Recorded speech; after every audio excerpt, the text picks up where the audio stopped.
This is Radio Now 95.3 FM. Come for the news, stay for informed conversations. Well, renowned businessman Shuaibu Ighodalo emerged as the winner of the exercise overseen by the Electoral Committee Chairman, Governor Dauda Lawal. A parallel election saw the emergence of Deputy Governor Philip Shuaibu. It is yet to be seen how the party will react to a factional candidate. However, it is noteworthy that Deputy Governor Shuaibu has been at odds with his principal Governor Godwin Obaseki, who emphatically refused to endorse him for the race. For more on these, we're joined by Mr. Pharez, who is a member of the People's Democratic Party Publicity Committee for the 2024 gubernatorial primaries.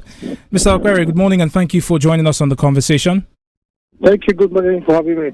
To begin with, what is the reaction of the party to the current situation? First of all, I think you made an erroneous claim our disposition that we have two factional or the primaries produce two factional candidates. There was only one recognized primaries yesterday, which was conducted by the National Organizing Committee of the party, which has the constitutional right to conduct primaries of such, primaries. And whatever Philip Shuaibu did yesterday was just, just something I would describe as a complete joke. So there's one primaries that was conducted yesterday that was recognized by the national body of the PDP.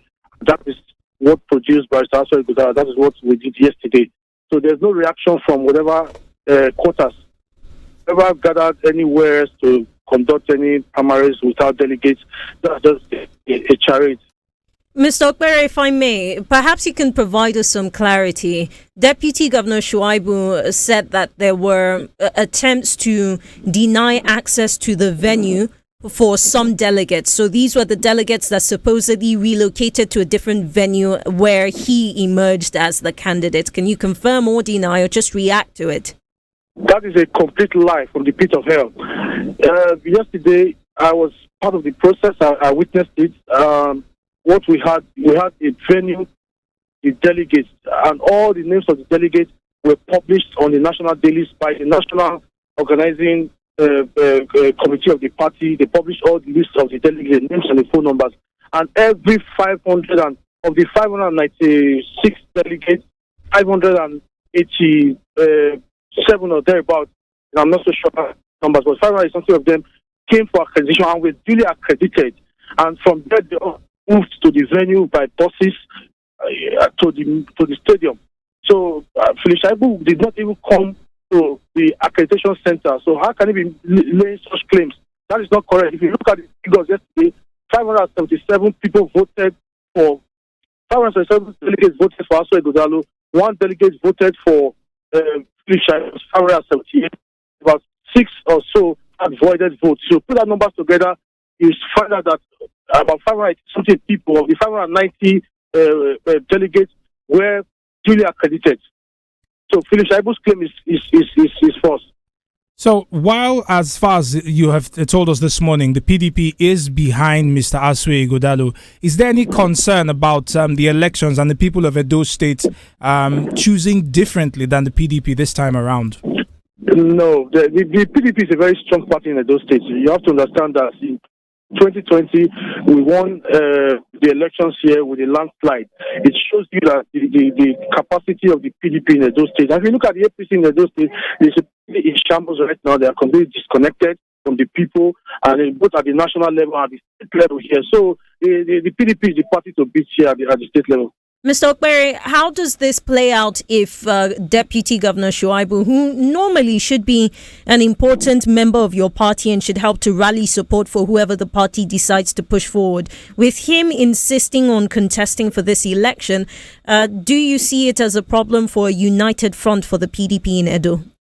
No, the Philip Shuaibu is, with all due respect to him, Philip Shuaibu does not have the political structure or does not have followership to be able to cause a problem for us in the PDP right now. If you look at the last election, Philip Shuaibu was on the ticket. He was on the ticket as a deputy governor in that ticket. His local government. He did not even win his ward. He lost his ward, lost his local government in the last election. So it shows you that he is not on ground in his place. So we are not bothered at all about Shuaibu. We welcome him to work with us, work with Alfred Godalo. Alfred Godalo is a brand right now in Edo State. Politics is known everywhere, and the people are yearning for him. And we don't see Shuaibu posing a threat in any way. He's free to go and contest the election if he wants to go to any other party. Mr. Okpere, thank you so much for your time and speaking to us this morning. Our guest, Pharez Okpere, is a member of the People's Democratic Party Publicity Committee for the 2024 gubernatorial primaries in Edo State, where Asue Godalo emerged as the party candidate in the election that was overseen by the Electoral Committee. Meanwhile, Deputy Governor Philip Shuaibu emerged as a flag bearer in a parallel primary, which was conducted at a separate venue. This is Radio Now 95.3 FM. Come for the news, stay for informed conversations. The latest report from the National Bureau of Statistics says Nigeria's gross domestic product, GDP, grew by 3.46% in the fourth quarter of 2023. Now, although the growth rate is lower than the 3.52% which was recorded in the same quarter of 2022, it happens to be higher than the 2.54% which was recorded in the third quarter of 2023. The increase was driven mainly by the services sector, improved daily crude oil production, and a marginal increase in the non-oil sector. This is all within the fourth quarter of 2023. In simpler terms, the economy grew. For more on this, we're joined by Oluwasomi Akosile. Mr. Akosile is a research and strategy analyst at Greenwich Merchant Bank. Good morning and welcome, Mr. Akosile. Yeah, very good morning to you. It's a pleasure to have you on. Let's start off with your reactions. Are you surprised that we saw a growth quarter on quarter? Well, so the numbers were not a surprise. I mean, looking at the economy went through in the year 2023, a cocktail of issues spanning from electioneering activities.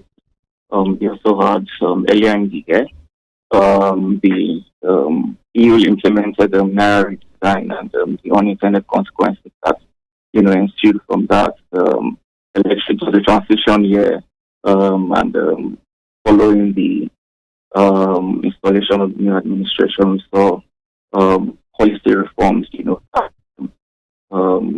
that caused some shocks to get basically catalyzing inflationary pressures, straining consumer wallet, consumption spending, and also worsened exchange rate volatility, which we are still with currently, right? Q4's growth of 3.46% was well anticipated, right? I mean, expectations were that the oil sector would witness a very improvement, which the numbers eventually reflected, right? We saw oil production improving for the quarter by about 7% from 1.45 million barrels per day in Q3 to 1.55 million barrels per day in Q4. If you compare that to the corresponding period of 2022, where we had an abysmal 1.34 million barrels per day, I mean, that's about 16-17% increase. And if you look at the performance of the oil sector for the quarter, it was a growth of about 12.96% compared with the previous quarter. Compared with the previous year, and interestingly, that the first quarterly growth that we've seen over the past 16 quarters. Looking at what factors that has bedeviled that sector with respect to vandalism, theft, and divestments of IOCs and the like. Although if you look at the annual numbers, right, it was still a contraction of about 2%, but if you compare with 2022 full year, the contraction of 19%, I mean, you would see that an improvement in that sector. And obviously, you also want to look at resilience of non-oil sector, particularly services sector. We are looking at financial services that grew about almost 30%. We are looking at the continued growth in the telecoms sector. Mr. Okosile, let me interrupt you for a moment. I want to jump ahead, right, and pick your brain on what you think it means for the GDP performance for the first quarter of 2024, especially because we've seen inflation rise. Last figures were 29.9%, but more significantly, we've also seen certain reforms that have affected, that have essentially affected some of the sectors that saw a boost in the last quarter of last year. So do you think that we will sustain this growth, or will there be a likely regression? Okay, so the expectation is we should sustain this growth. Well, it's pertinent that I mentioned that what we saw in Q4 was, an improvement from past quarters, and that's because in addition to, the consumption spending that is, most of it usually, high towards the end of the year, festive seasons, and all of that demand to increase consumption spending. Looking at it overall for the year, 2.7%, still very sluggish, and also depicts the economic vulnerability of the Nigerian economy.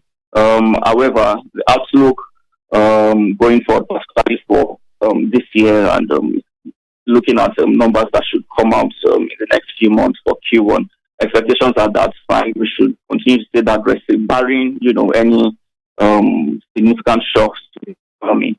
We should continue to say that progress, right? For the oil sector, production should continue ticking upwards. I mean, looking at recent developments in that sector, right? The emergence of Dangote refinery, and also talks about strengthening the production capacity of other refineries, particularly Port Harcourt and the likes, right? So oil boost in the oil sector, oil production. So looking at the inherent risks, right, with respect to inflation, exchange rate, those would be downsides, right, to the positive outlook, particularly it's in manufacturing sector, trade also. So those sectors would continue to face, headwinds with respect to the unabating inflationary pressures. And also, you're looking at tightening monetary policy, next week, and expectations are that they would be very much aggressive in their, hawkish monetary policy stance. So, you're looking at high inflationary environments, exchange rate volatility, and also heightened elevated interest rate environment. So those would be, the positive outlook. However, if you're looking at, IMF expects that should witness a growth of about 3% for this year. According to the budget for the year, expectations from the federal government is a 3.9%. If we don't hit that target, we should probably be, if we are able to, manage, the current, vulnerabilities to the economy, we should be able to witness growth of about 3.5% for the year. Well, barring any, significant. Mr. Okosile, we'll certainly return to this conversation in a few months to discuss what the figures will be. Thank you so much for sharing your analysis on this conversation. Our guest, Mr. Oluwasomi Okosile, is a research and strategy analyst at Greenwich Merchant Bank, speaking to us on the latest report on Nigeria's GDP, which grew by 3.46% in the fourth quarter of 2023. Up next is Entertainment Now here on Now Breakfast. This is Radio Now 95.3 FM. Come for the news, stay for informed conversations. On Entertainment Now today, we catch up with one of the producers of the rom-com I Love You Regardless. This 2024 Nollywood offering, which is set in Lagos, explores the theme of love and friendship while providing an amusing insight into the stress of living in a shared space. The film is currently showing in cinemas after debuting on Valentine's Day this year. Now, we spoke with some of the cast and crew last time out, but today we're speaking with Titi Joseph, a co-star and co-producer of the film, to talk just how well the movie performed this month and her expectations for the film and Nollywood this year. Ms. Joseph, thank you very much for joining us on the conversation. Thank you for having me. So, hello, good morning. Good morning. I Love You Regardless is in cinemas. How well did it perform when it premiered? Oh, the premiere was beautiful. So we had, a private screening, and it was the reaction that we got was very encouraging. People liked it. Yeah, it went really well. Thank you. So, moving from this particular film, were there any takeaways from you after the screening and after, that private screening that, I beg your pardon, the small premiere that it had? Oh, okay. Like, the takeaway from it as a producer and actor, sorry, I'd like more clarification on the question. Well, your takeaway as a producer, because I'm sure it was a fulfilling experience as an actor, but what did you take away from it as the producer? Okay, like basically to just keep doing what I'm doing, but to make sure I do it better. That's all, like, basically. So taking movies to the cinema is always a bit of a big deal. What was the reaction of your audience and your circle to this movie? Did they come out in their numbers? Yeah, people came out. People came out, and it went well. It was good. It was good. The turnout was good, and the reaction to the movie was also very good. Right. Now, I hear that Nigerians spent quite a large amount of money on Nollywood films at the cinemas this year. Do you think I Love You Regardless took a good share of that amount? So, I Love You Regardless is how will I say, is independently produced, from Tosin Allen. She's US based. But she's a Nigerian, so she just wanted to do something. So no, we didn't take any share of Nigerian money to do I Love You Regardless. No, I'm talking about Nigerians giving you money and showing up at the cinemas. But I get you all the same. Now it wasn't you when we talked. You said it wasn't exactly intentional to debut it on Valentine's Day. But now that you've had this particular experience, do you think that you will put movies around seasons in Nigeria? Yes. It's a very good market decision to put films around seasons, Christmas period, Valentine's, and all of that, because people just want to have some fun or have some time out and all of that. It's actually nice. Right. I know it's a little early, or maybe it isn't, because we can't tell these days. But now that you've done I Love You Regardless, is there anything that we're looking forward to as far as you're concerned in the year 2024? Yeah, by God's grace, I just plan to, produce more movies and just explore more platforms. Other platforms are coming up. Some are developing. The movie space is just evolving really fast. So you can be here at this time and feel like, okay, this is what works, and in like just a blink of an eye, something else is happening here. But I look forward to producing some jobs. Like, I'm already working on some stories and all of that. I'm coming for the inside gist. Ms. Joseph, thank you very much for speaking with us this morning. I wish you all the best as your film continues to show in cinemas. Thank you so much. Thank you. You're welcome. Our guest on the conversation on entertainment now today is Ms. Titi Joseph, the co-producer and actress in the film I Love You Regardless. It's showing in cinemas. It's the weekend, so we ask you to go out there and watch something that puts a smile on your face. The conversation continues this morning on Now Breakfast as we head to News Extra in just a moment. Do stay with us.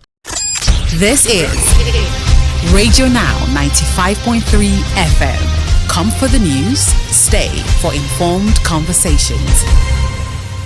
Welcome to News Extra on Now Breakfast. I'm Nabila Usman. My co-host is Stephen Imediegwu. And on News Extra today, the United Nations Population Fund in Nigeria says our country, quote, sees violence against women, which is evident in many forms, including domestic, verbal, and physical abuse, rape and sexual assault, early and forced marriages, incest, female genital cutting, acid baths, and outright killing. Data from the UNFPA shows that the South has the highest number of women who have experienced physical violence from age 15, followed closely by the North Central and the Northeast. And still with these damning figures, Nigeria has the third highest number of child brides in the world and ranks 11th in countries with the highest number of child marriages globally. This is but a fraction of the troubles that women and girls face in their homes and communities. On News Extra today, we take stock of Nigeria's fight against sexual and gender-based violence. Our guest is Dr. Eunice Emmanuel, president of the Young African Women Congress Network, Nigeria. Welcome to the conversation, Dr. Emmanuel. Thank you very much. Good morning, everyone. It's a pleasure to have you on. Starting off, these figures from the UNFPA are damning. I wonder where we're seeing some of the greatest increases or rises in terms of SGBV in the country.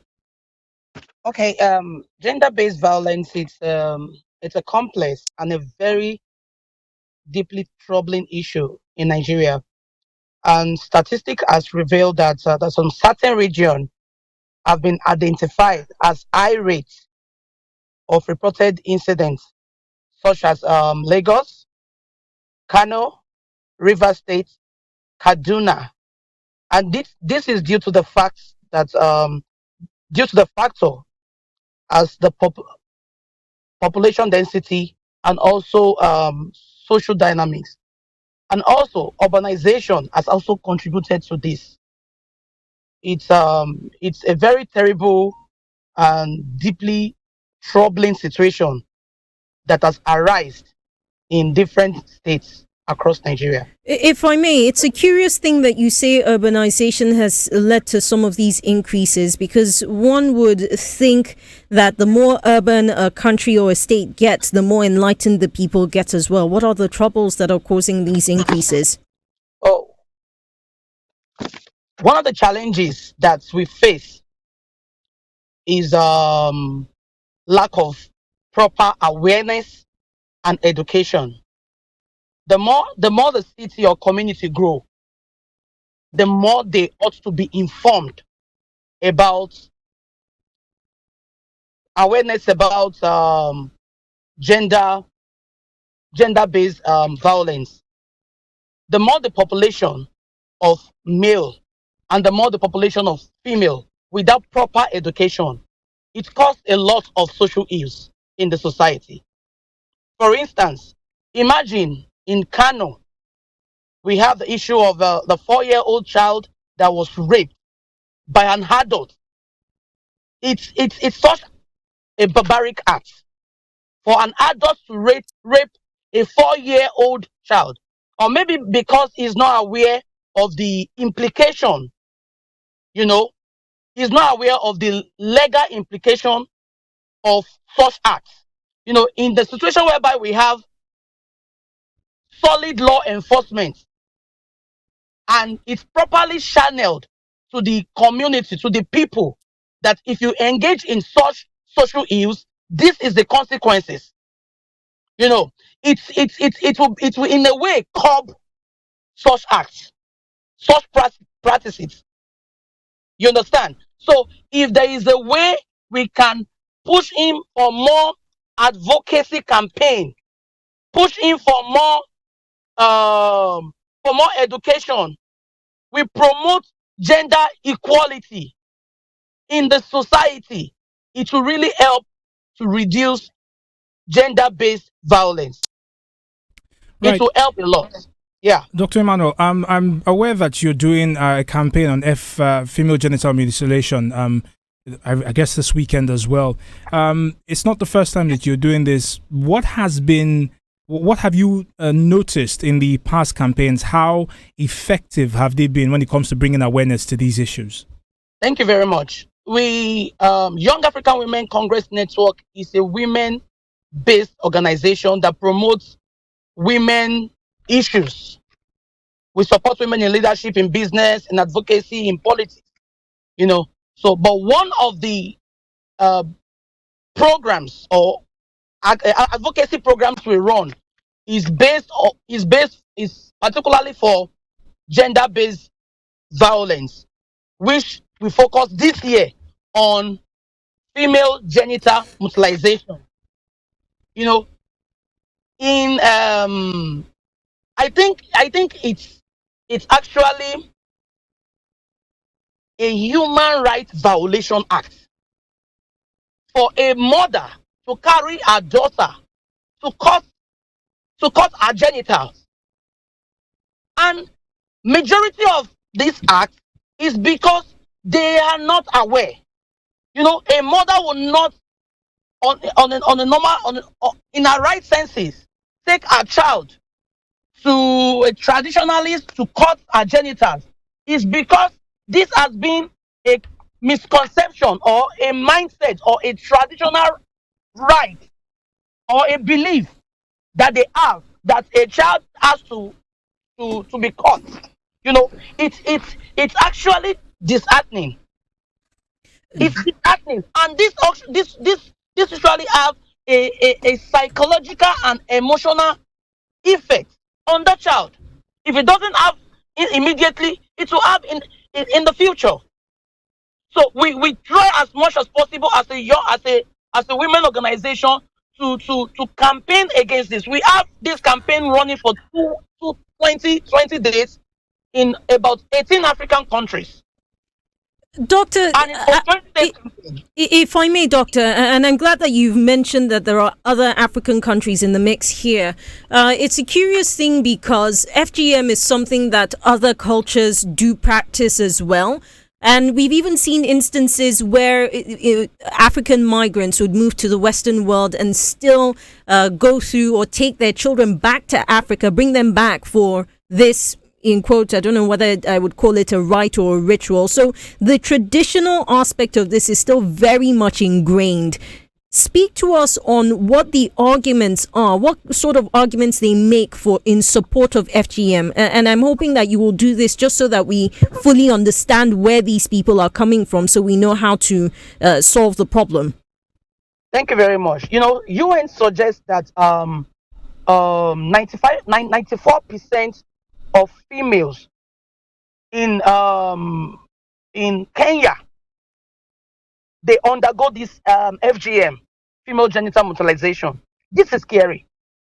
Imagine 94% of female, and I think this is very important. Like I said earlier, it's because we have a weak legal framework and a weak sensitization program. It is high time for us as CSOs, civil society organization, to work with government agencies and community to educate our traditional rulers, to educate our religious rulers, and sensitize them of the damages this have on the children, on the girl child, and on women. It's high time for us to have more sensitization awareness and also have a support system. If we have a support system where people that are going through such violation run to, you counsel them, you tell them, it will help us to curb this social ill. It will help. Dr. Emmanuel. Imagine. Yes, sir. States like Lagos have an active agency that focuses on tackling sexual and gender-based violence. They've been very successful. They have continuous events, continuous announcements of the successes that they record. If we have the sexual and gender-based violence agencies available in other states across Nigeria, would that improve the fight against these dastardly acts? It would definitely improve. As an organization, we are focused on creating more awareness, like having representative in all the states. Lagos State has done so well. We have the case of someone that was raped a lady and was sentenced to life imprisonment. By the time you have a thought that you want to rape someone and you know the consequences, it will put you on a check. It will put you on a check. So if we have other states enforcing such law, it will definitely reduce this demonic acts to the minimum. It will definitely. Now we're trying to see how we can sensitize. The 20 days we go around the nation, sensitizing and creating more awareness. We need to adopt a strict approach that will address this underlying social norm You know, that will and it, you know, it's a kind of a systematic barrier. Mm. You know, you will be afraid. You know, afraid to leave your child with a cousin, a male cousin. You are afraid to leave your child, your daughter, with a neighbor. It doesn't really happen as such in the Western world. You know, but if these laws are being strict laws are being enforced, and it's all everywhere in the media, on the TV, everywhere you turn to, that if you do this, this is the consequence. It will definitely reduce it to the minimum. Mm. It will put a check all over Nigeria, and we are trying to make use of this our 20 days campaign to push out the message, pass out the message out there. Every girl child life counts. Every girl child life, our voice is our right. You shouldn't deprive her of her life. Every girl child life counts. And I believe after the 20 days advocacy campaign, we will be able to achieve so much by passing the right message to the public. Dr. Emmanuel, thank you very much for speaking with us this morning. Our guest on News Extra is Dr. Eunice Emmanuel. She is the president of an organization that's very, very focused on ensuring that African women have a voice. She leads the Young Africa Women Congress Network Nigeria. That is News Extra today on Now Breakfast. We ask that you stay tuned. The conversation switches to the news headlines on the news review in just a moment. Do stay with us. This is Radio Now 95.3 FM. Come for the news, stay for informed conversations.